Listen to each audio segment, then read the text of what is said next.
Hey and welcome to Neverwinter with Aragon. So it's been in the works, my Module 24 gear list for DPS players. What's the best stuff you should be using within this module? What should you be going for? Now there will be variations depending on the class, and I shall be going over everything from your head, armor, arms to weapons, etc. All of these slots as you see on your main page. Yes, this time I will be including weapons. Now, if you think there's anything that you think should be added, feel free to leave a comment below and you guys can check that just to make sure I didn't miss anything. Check particularly the pinned comment. So this is it. Again, you want to keep in mind that the gear pieces, their names might change just slightly depending on what class you are. It's the equip bonus that really matters. This thing here, like Butcher's Focus, Butcher's Tenacity. Just make sure that's the same as the gear pieces which you're searching for. Additionally, the place of which the gear piece originates will be in brackets. So for example, you can see we have like the Serene Hood, the Sharp Circlet, and they would come both from Dragon Hunts, as you see right here, and I also leave a note about them. For example, both these headpieces are pretty hard to maintain all of those stacks that would give you like 10%. And so you might want to look at alternative options, like this headpiece from the Seals of the North right now, giving accuracy, or this headpiece if you're running Underdark content for just a small damage boost. And otherwise some AoE build where you want to be casting more dailies, there's the headpiece from your North Dark Reaches. You have to be running Master Temple of the Spider though to get the reagents to obtain it. And what I personally go with is generally the Serene Hood, just because it gives critical strike, and that is usually not such an important stat as it all relies on chance. So in single target, it can be pretty viable to maintain the stacks on this. In AoE, it's pretty bad, and that's why you might want to switch to a more reliable damage boost. And so we move to our armor. And here you can see we have some more mythic pieces, and these ones can give like 15% maximum of a stat. The unfortunate thing is they're not the easiest to maintain, as you have to deal like 10% of your maximum hit points in a damaging hit. So for AoE fights, it's not really that feasible. For single target, it's much more so. But you do have other options like the Sharp Jacket, where it will give you 15%.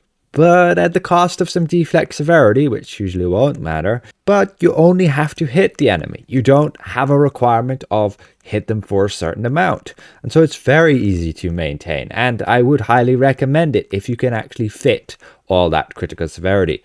Some classes, like the Wizard, cannot really. Not optimally anyway. Then there's the Serene Robes. I personally don't like them because those 12% stats will expire when you die or move out of combat. So only good in a long fight where, yeah, you know you might not die or you know you won't die. And then there is the Dark Maidens raid code, which comes from the North Dark Reaches campaign again, but you will need to purchase it with reagents that you'll mainly obtain within the Temple of the Spider master version. And you can see on my Wizard, I am indeed running that. I can switch to my single target build and that's what we're using. We are using this armor piece, and the main reason is again because that reliable damage boost, and especially because most of the content is Underdark content. So you will get a 10% damage boost from this. And I've made a video and I covered it. You can get even 2 stacks of this as a bug.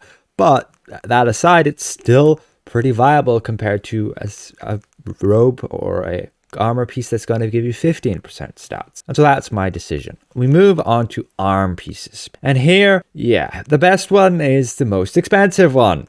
It's a very reliable boost, but very, very pricey. Again, the name on this one is pretty different depending on what class you are, but just keep an eye out on this bonus. It comes from your master crafting, so you can get it on the auction house from other players as well. There are other options you can use, which I do, like the Mighty Van Braces, and I use it because there's again not much else to use. I could run these ones that give me additional power. The problem is running a Tamed Raptor means I don't need any additional power.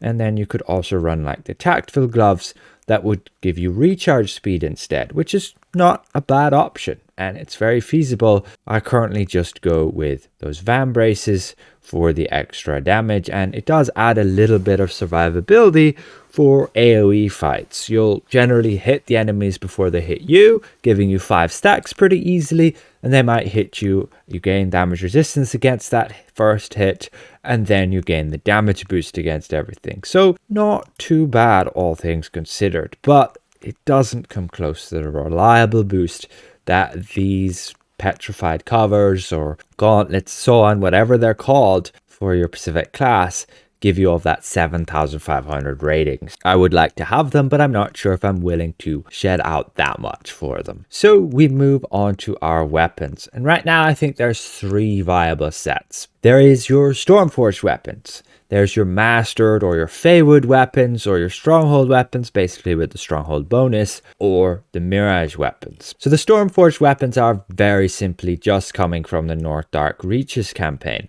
So they are nice and easy to obtain, and they pretty much have the highest potential for the most amount of damage.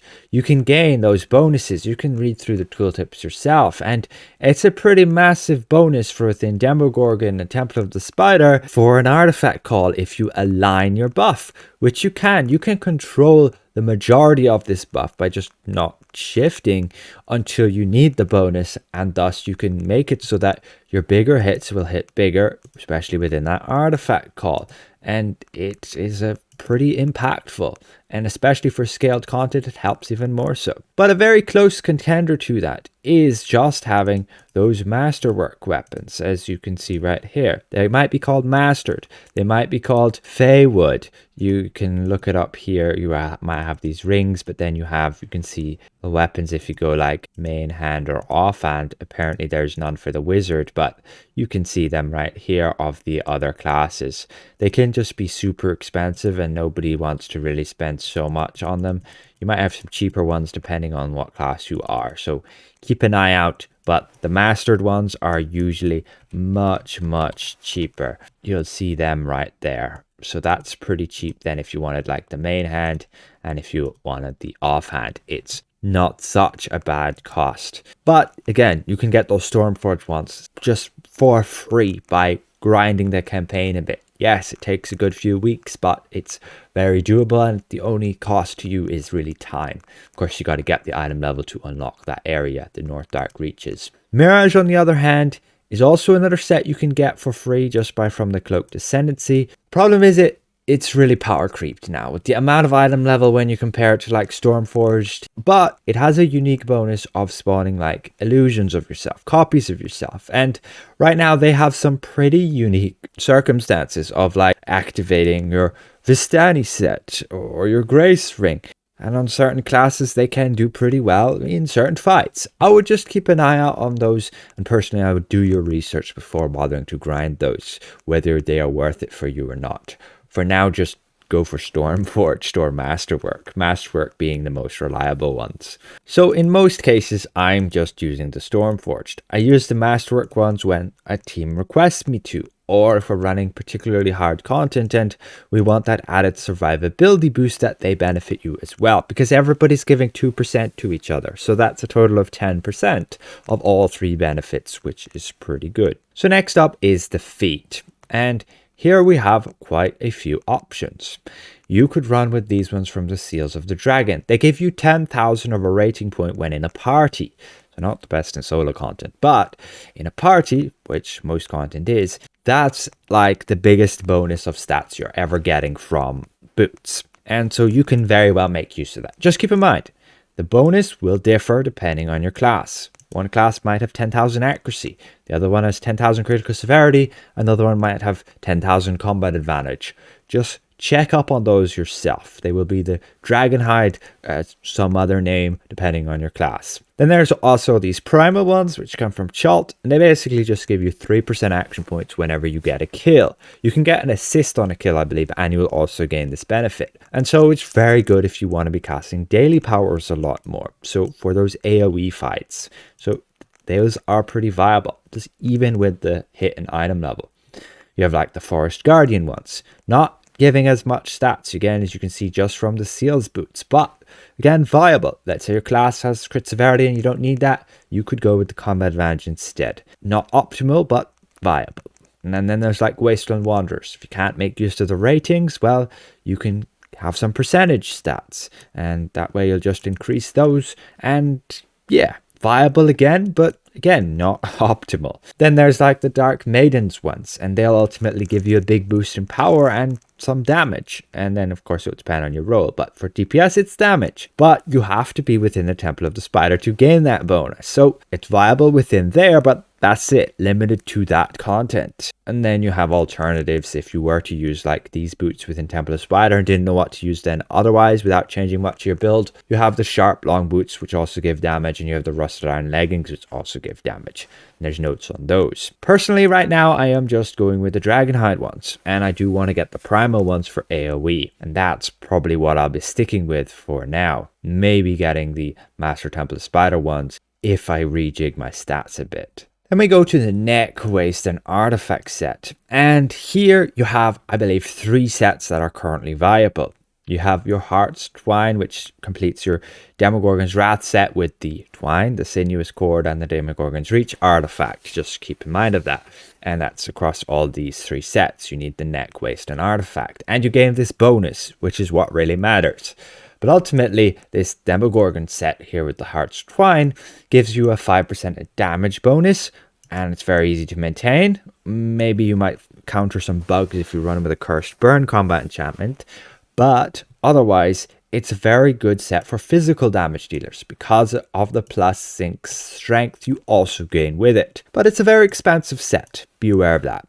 Then there's the Mythallar set, which comes just from your Dragonbone Veil campaign. Very easy to obtain, and you basically just do an additional hit, and it will favor your magic dealers with a plus 6 intelligence. Then there's a bunch of the dragon sets, which you get from Dragon Hunts, and they'll give you different stats from like combat advantage, crit strike, and crit severity, up to a maximum of 7.5%.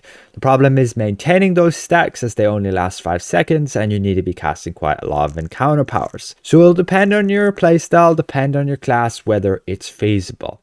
Just be aware of that. Personally, I've switched over to Mythallar, as when I'm not in combat and I'm just standing around, I want to have that 90% combat advantage. I wasn't such a fan of needing to have to cast encounters before gaining the extra damage, as then you already lose damage on those initial encounters. And so having 90% with a party running a tutor plus my buff here of this Sunlord's Gift Elixir, then I have 90%, and so I am happy out with that. And that's why I'm running the Mythallar, which will give the plus 6 intelligence, and it also does give a bit additional damage, especially in AoE with the additional hit. So we move on to our rings. And right now, I believe the best setup to use is Illustre's Obligation plus Illustre's Beauty. They will both come from Master Temple of the Spider, so that's the complete endgame content right now. Not easy to get, but combined, you can see what they give you. This one would give you the 5% crit strike and some crit severity when against more enemies. And additionally, if you run with Illustra's Beauty, which is giving 5% combat advantage and some power when against additional enemies, you gain the set, which is this right here. The damage on the set bonus is nothing. It's generally the forte that's a little bit useful. And overall, they have like the highest item level right now of any rings, and will generally give you the most amount of damage. There are other options, of course. You can use like a Soothsayer's Ring from Dragon Hunts. You can still use the Red Eyes Glare from Vault of Stars, and they will still give you stats, and they're still very viable to use. And then you do have, keep in mind, some rings that will give you like 10% damage to a certain enemy type. So this one right here from Dragon Hunts would give you the 10% damage against dragons.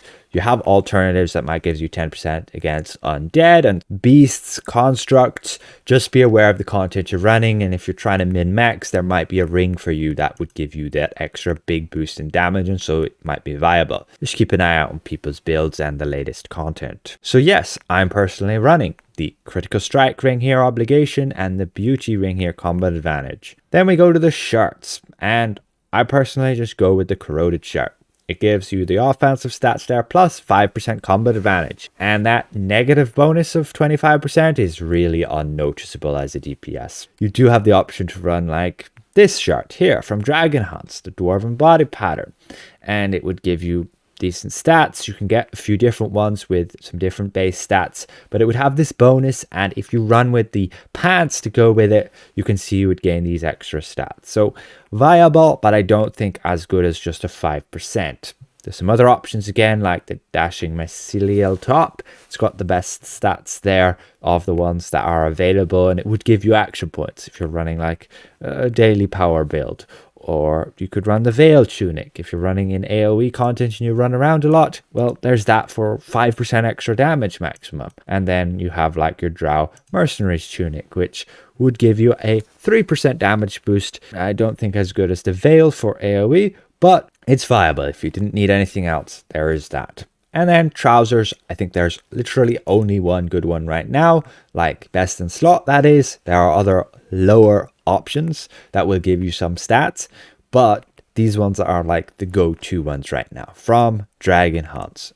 And ultimately, that's it. That's all the best in slot gear right now. If I've missed anything, feel free to leave it in the comments below, and hopefully this helps you guys out of what to look forward to. A quick note, if let's say this gear is unobtainable for you, and yeah, it might be out of your reach for some time, look at other options. I do have other options listed here. Dragon Hunts, there's no excuse to not get those. You can go into Dragon Hunts at 20,000 item level. You can beat it. You might need a party that's a bit more patient with you. You might want to find some friends or a guild, but it's completely doable. You get scaled up. It's all a matter of skill.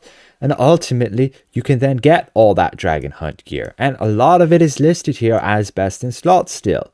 So yeah, don't be afraid to go for that. And otherwise, there's some campaigns you can do.